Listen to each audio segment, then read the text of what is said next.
आई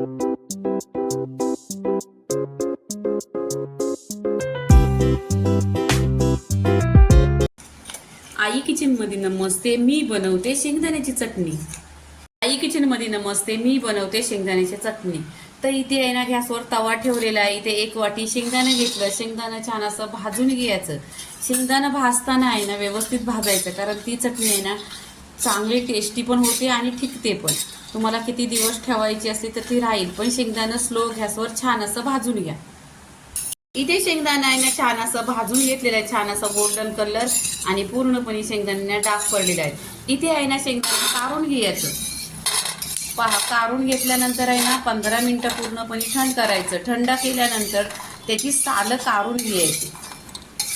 इथे पहा, शेंगदाणा आहे ना छान असं थंड झालं 15 मिनिटं आणि त्याची पूर्णपणे सालं काढून घेतलेली आहेत। आता आपण काय करायचं, इथे मिक्सरचा भांडा घेतलाय। तुमच्याकडे लसूण कुटायचं असलं ना तर त्याच्यात कुटलं तरी चालेल, मी इथे मिक्सरचंच भांडं घेतलंय। आता इथे भरपूर अशी लसूण घेतलेली आहे, कारण ही आहे ना शेंगदाण्याची ना लसणीची चटणी आहे, तर चटणीसाठी लसूण भरपूर लागते। इथे जिरं घ्यायचं, 1 चमचा जिरं घेतलंय। चवीनुसार मीठ घ्यायचं आणि 1 चमचा आहे ना ही काश्मीरी लाल मिरची पावडर आहे, ही फक्त कलरसाठी आहे। याने ना कलर एकदम छान येतो। आता मिक्सरला कसं वाटायचं, एकदम दरदर थांबून थांबून मिक्सर दरदर पिसून घ्यायचं। इथे पहा, मिक्सरला आहे ना छान असं वाटून घेतलेलं आहे। तुम्हाला दाखवते, असं छान असं दरदर आहे एकदम। आणि ही आहे ना लसणीची चटणी, खुशबू तर खूप छान येतो।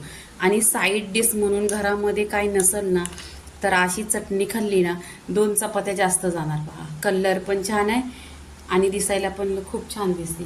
आता इथे प्लेटमध्ये काढून घ्यायची। इथे पहा, प्लेटमध्ये काढून घ्यायची, छान अशी वाटलेली आहे।